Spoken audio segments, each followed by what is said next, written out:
The idea behind Zoe was to keep it very light, to go back to films that we grew up watching that you could go to the cinema and escape life and be taken on a fantasy, on an adventure. Come ti chiami? Zoe. Zoe, se dopo 3 tentativi non avrai trovato quello che cerchi, resterai per sempre con me. Non so se ti conviene. E ora ripeti con me. Sgaralao firlui slam. In this world that we need stories like a little bit optimistic. So it starts like a with a weird subject of living different lives. And my first question is why choosing these three different places, these different countries to portray different scenarios for Zoe? Right, man. There are a couple of reasons. First of all, for me, first of all, thank you. I'm very happy that you like the movie and that you feel that way, because that's why we wanted to do this project, exactly for that, for bringing some joy and some lightness to our People's life. lives, Yeah, to our life first, and then hopefully to the audience's life. But back to your question. So my idea was that Zoe represents all of us, right? And we all have three main layers, which is body, mind, and spirit. Mm-hmm. So I wanted her to explore each city like if it was a part of that. So body was Ibiza, and mind was London, and spirit was France. And then I wanted the element of the water for the body. And so there was the fact of the magical island. Ibiza is known for this, hippie island, the freedom island. So we thought it was the perfect place. And our location manager over there, she's a dear friend of ours, Violetta, who also helped us for London, because she's a wonderful DP. So she lives in London as well. So she was our great contact there. And when I was, thinking about an island, I thought, well, I always heard about Violetta's stories. So I think Ibiza is perfect. And then London and Paris, they are both cities I've been there. I'm Italian, so I've been there a few times. And I thought they were both perfect for the Zoe of Paris, the sort of in people's mind, Paris has always been this, let's open with sexuality, maybe more than other places in Europe, and more loving, and so I thought for that point it was perfect in Zoe's path. And then London was this rockster, this groovy vibe. Mm-hmm. So that's why London.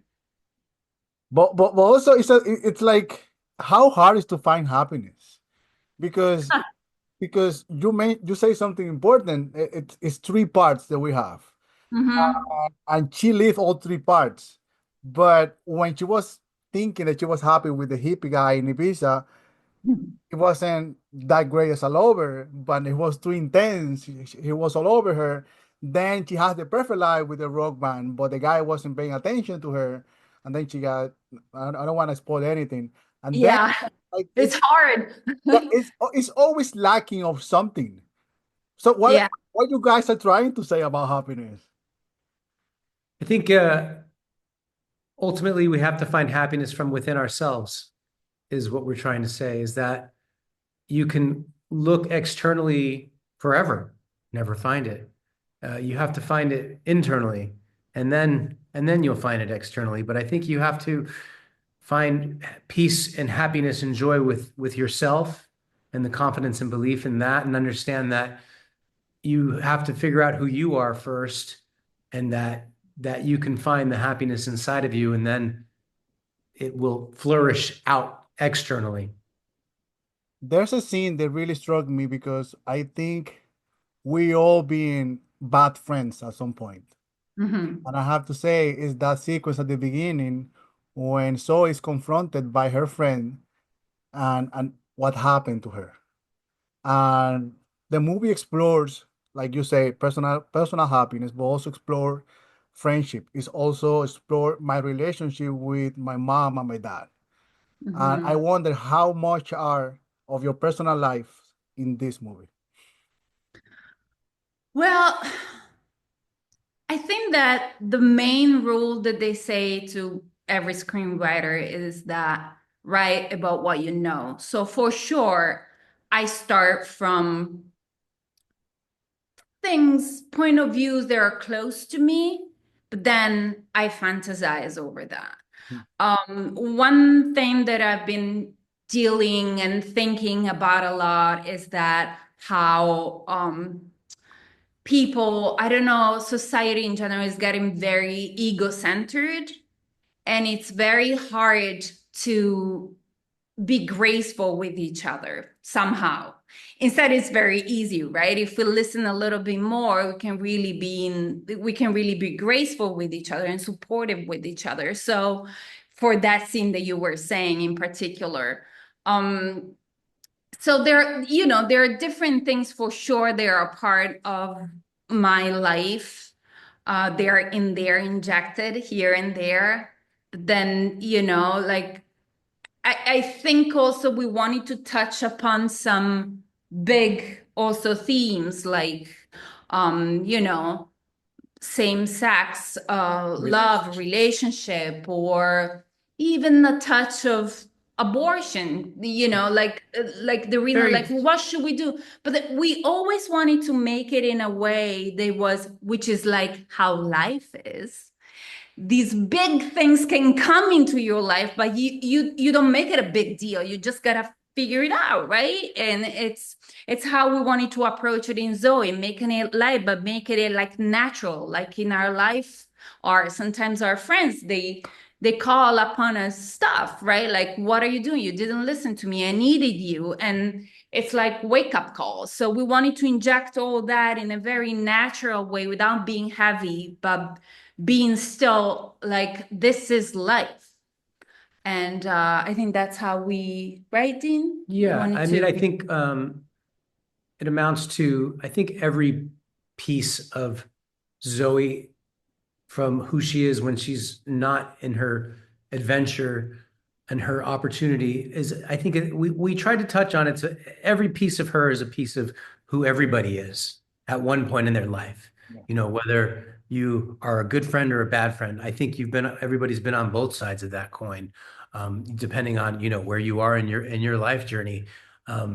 So I feel like, at each point of her journey, it could be relative to everybody. And I think that was the idea, was try to relate to people, but in general, also relating to ourselves, because I think in our lives, we've all, in her and my life, we've experienced those moments where we've been a hippie and free flying, and then and then you experiment and try new things, and then as you get older, you start to realize a little bit more who you are, and you start to settle, and you start to become more aware of the grace that we lack. But also I feel that she's being judged by her past, that she's being judged by her people around her, by her lifestyle. Do you think it's fair that we do that to people that they're close to us, that we judge them because the thing they have done in the past, and we expect that thing from them? Because everyone, besides the three stories that she goes in a travel, every person around Zoe is expecting something from her, and she felt that she was judged by them. Yeah, that's for sure. That's why at one point she's kind of like, Mhm. that's a zeros everything, right? At the end, at one point, she's like, you know what? Maybe I should start from scratch. Did that a couple of times in my life, about like 13 years ago. I moved with two luggages from Rome to New York, not knowing basically everybody. So I had to, and I really needed to discover myself because I was in a toxic relationship for about 10 years. And, I didn't know anymore what I liked or not, kind of like Zoe. And you kind of like have another chance in life. So, I am not sure about what the answer is. Of course, I don't think we should be judged by, our peers, but we gotta be held accountable about our lacks of, she's not being a good friend with her friend, and that's a fact. And you can decide, she's like, okay, she's born in this rich family, but then somehow this becomes being playing the victim. And you have a choice always in life. You can play the victim or taking, your own path and your own action and building your own life. So that's also what we wanted to show and play in there. You always have a choice. Go ahead, Dean. No, I was going to say with all of that, I mean, the main idea was to, with all the heaviness of life, really try to just keep it light. Go back to stories that were fun, and keeping it real, but also fantastic, and really we didn't want to put the heavy stuff on too much. The idea behind Zoe was to keep it very light, to go back to films that we grew up watching, that you could go to the cinema and escape life and be taken on a fantasy, on an adventure. I always wished I could be Tom Hanks, being an adult. What little boy or little girl or any child doesn't wish at one point they could just stop being treated like a child and be an adult for once? Or how many times do we wish that we were the jock or the popular person or something that we weren't, and get a chance to try that and live that fantasy and live that adventure. And so we wanted to give that to an audience and not lay anything on too heavy, and just really have fun and let them try to escape.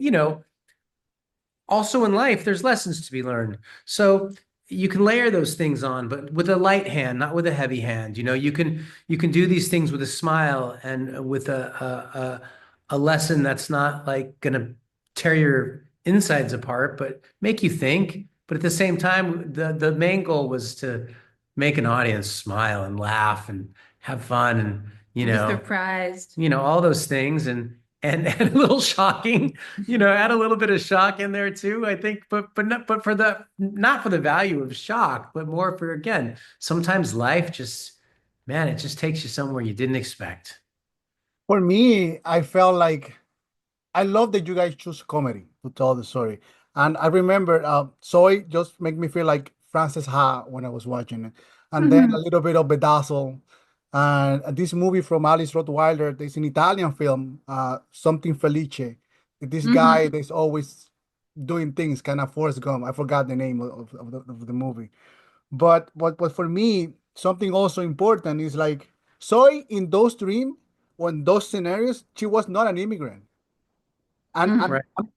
yeah, you have my respects because you spoke like 4 languages and with no accent, and you did it great. And is that what intentional, that you didn't want it to her to feel immigrant living those life, that she was a person from London, that she was from Paris, and she was from Spain, like she was a local person? Right. Yeah. Yeah, go ahead. No. Well, the idea was that she was like almost like entering that person's life, right? So there was always a little bit of Zoe Castello in all of them, of course. Yeah. So that was The stassiness, the personality. there was like the mix, right? People were like, what the heck is she doing? She's drinking, she's never drank, or those things, right? But it's funny that you touch upon that, because it was also one of the things me and Dean discussed prior shooting the movie, because I've been an immigrant myself, living 12 years before getting my citizenship in the US. And now Dean is living here in Italy and is an immigrant himself. And, many of our friends are immigrants. And the idea also of doing it with many languages was exactly for this reason, to show that it doesn't really matter what language do you speak, where do you live, what's your social status or nothing. We are all the same. We all want love and grace and appreciation. And, we want to be whole. We want to be happy. And home isn't where we're from. It's where we are, where we find it inside. Again, it's the inside, it's that really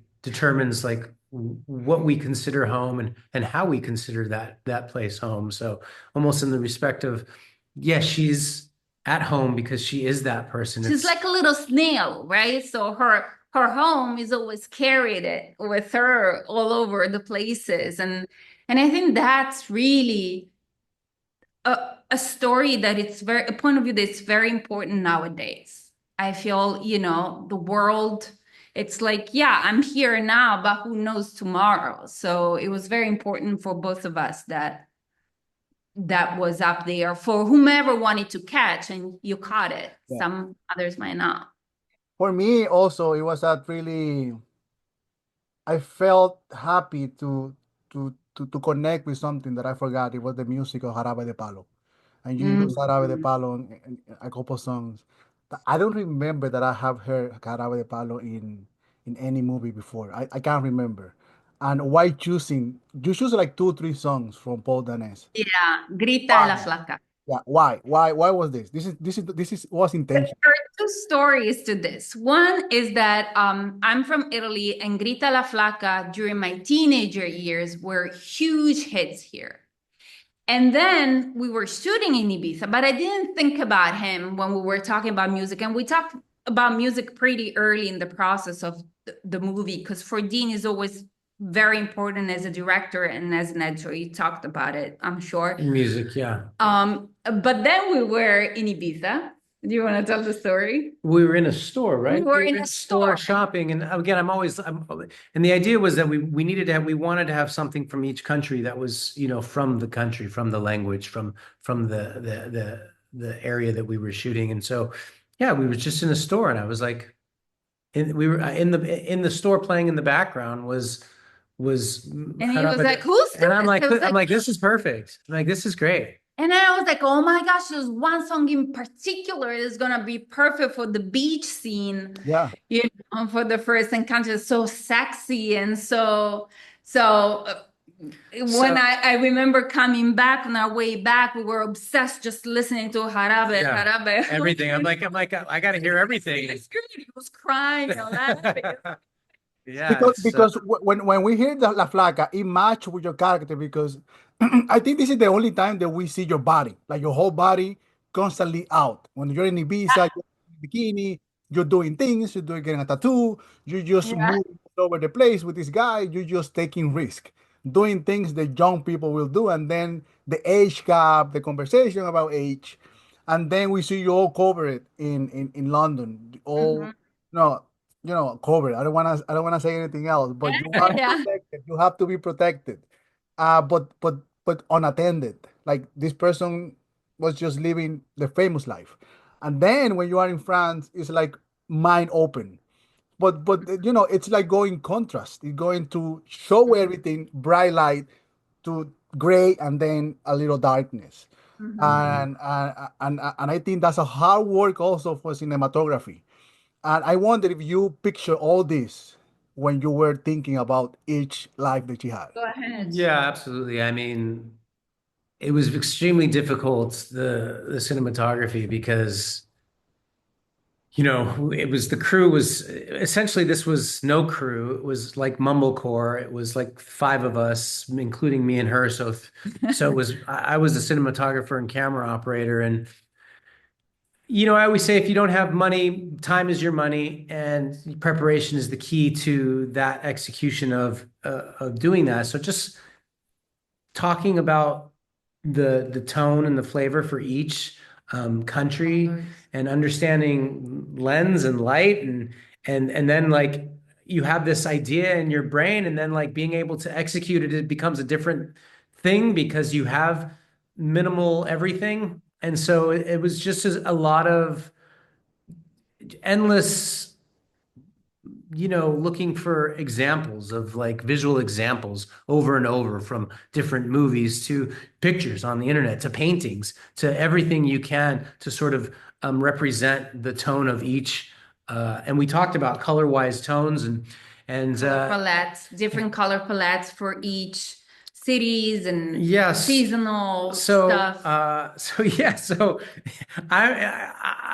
Me and her still, sometimes we look at each other and we're like, how do we do this? Because I don't even know if we say how could we ever do it again like this, because it was so massive and it was just us two. And each country had three other crew members, and it was just so yeah, it was preparation, lots of studying, basically, lots of even the lenses, like it took me months to determine, like almost 6 months. I kept trying to figure out which would be the best lenses to use for the little camera we had, and I bought one set, and I'm like, no, I returned them, and I'm like, I got to get this set, and I'm like, do I do it anamorphic? Don't I do it anamorphic? Do I, so just lots of studying and preparation, and trying to, look at everything I've learned in the last, 25 years or whatever as a filmmaker, and just drawing on everything as much as I could. But yeah, I'm glad you can appreciate that. It's a lot of work.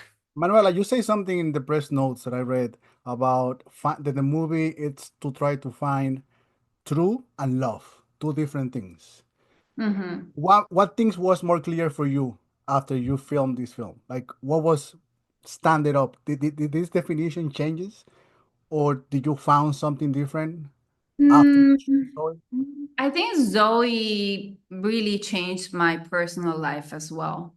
I truly embraced her. And, sometimes we can be so hard on ourselves. And I'm the champion of that. Usually I'm very like cheering with the others. No, you can do it. You look beautiful. You're awesome. And then with me, I'm always like, this and that and the other.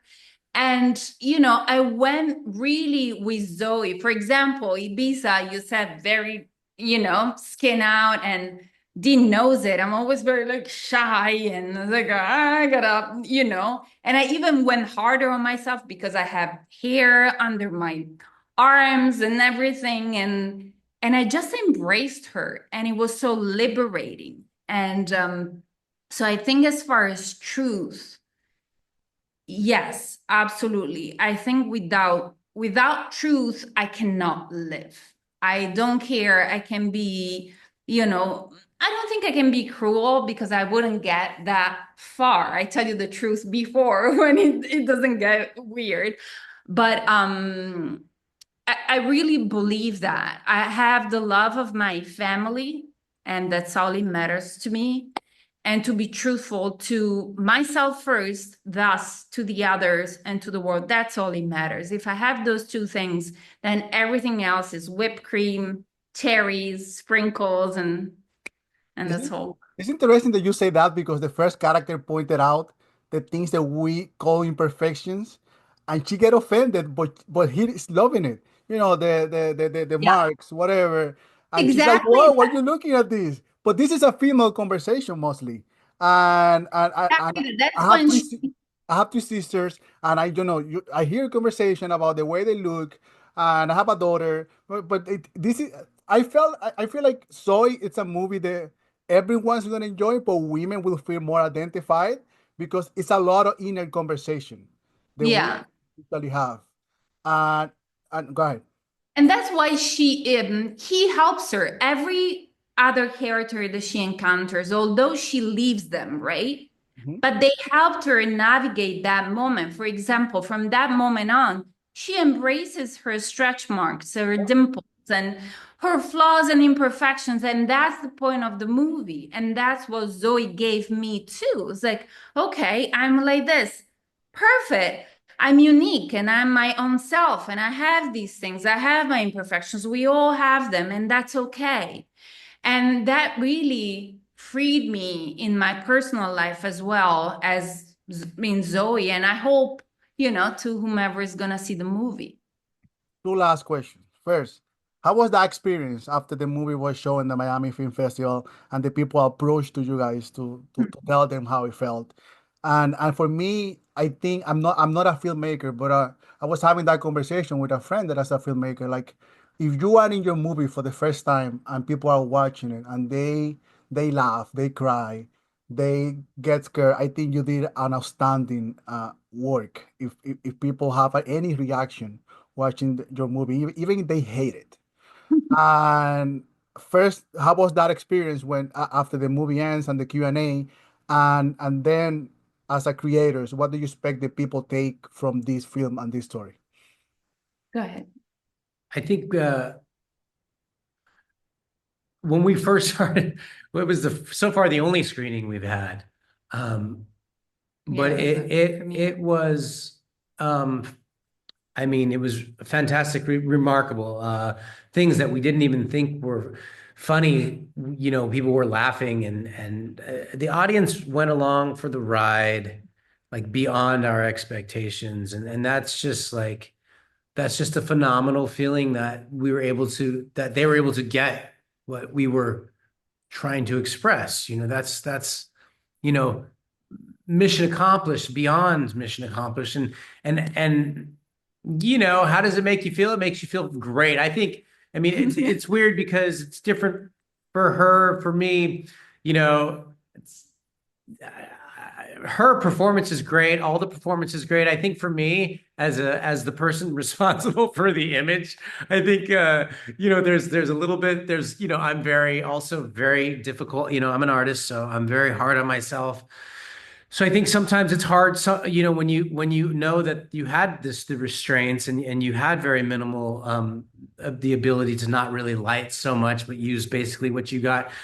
There were moments when you look at it and you're like, oh, I could have visually, you know, whatever, you know, little corrections or things. But beyond all of the technical stuff, I think because we also understand that it's, like I said, like a mumblecore sort of, you know, when you're doing that sort of film, it's like a modern, I'll say it over and over again. It's like a modern day mumblecore, because when those guys did that back in the day, you know, they weren't worried about light. It's all about capturing performance and just hearing it. So when I take a step back and look at it like that, I'm beyond, again, then beyond expectations reached. And long story short, the screening was phenomenal. Reactions, the audience was like, we kept looking at each other like, I can't believe they're laughing there, or like everywhere we'd hoped there'd be a laugh, you know, Oh, gasping. or Oh my gosh, gasping. it was just like, Yeah, like people unexpecting the things that, you know, when I won't say anything to give anything away, but you know, those moments where it's like, it was beautiful. It was yeah, magic. it was pretty magical experience. I and you know, we pray and we hope that the word somehow can, you know, fly into the world. And I mean, we would just love like so many people to see this movie, because we feel it is very special. So that's, again, as an artist, when you know, you get back home and you've experienced all of that, and now you're like, now what? You know, now is it going to keep going?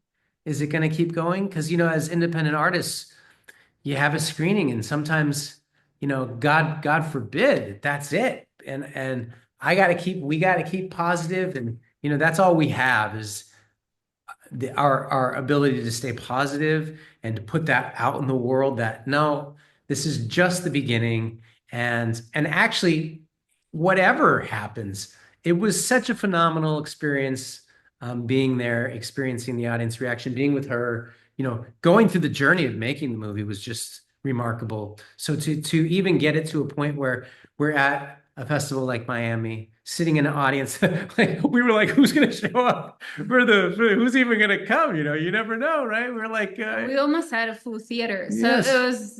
it was magical. Nobody was bugged by the different languages. They were like, you know, it was incredible. It was beyond what we hoped for. And they got the message, and they were all smiling, and see those smiley faces full of energy. You could feel the energy, and that's all it matters. And then, of course, we hope that the little luggage of Zoe is gonna go all over the world. And then we come back home and we start sending our emails and, you know, trying to reach out, happiness and magic, and like, hey, you know, can you screen our movie? Or, hey, you know, we just did this. Here's, you know, it's our this. job. It's okay. It's okay. It's part of it. as long as Zoe reaches everybody. Dean, Emanuela, thank you so much for your time. I think so is phenomenal. It's a movie that I hope people watch, and I'm sure they're gonna enjoy it. And just congratulations because you two made a good movie, a great movie. Thank you, so Ruben. much. It really Appreciate means it. a lot. Thank you. Thank you. It was a pleasure to meet you. My pleasure, man. And I had so much fun watching the movie, and I didn't want it to end it, honestly. Thank you. But Thank you. Thank you. That means a lot. congratulations. Thank you so much. Thank you. Thank you. Welcome. And you're in Italy, right? Pardon You are me? in Italy right now? We are in Italy. Yes. Yes. I love Italy. So Yeah. We're Come lucky. visit us when you Miami, want. I live in Miami, but I'm Dominican. I'm from Dominican Republic. Okay. Oh, nice. That's very cool. I felt in Ibiza when everything like that's my island. Yes, baby. Yeah. It's lovely. It's beautiful. Yeah. Guys, thank you so much. And I just Thank you, Ken. spread the word about Zoe, and I hope like it reach everywhere. Thank you. Thank you. Thank It you. really means a lot.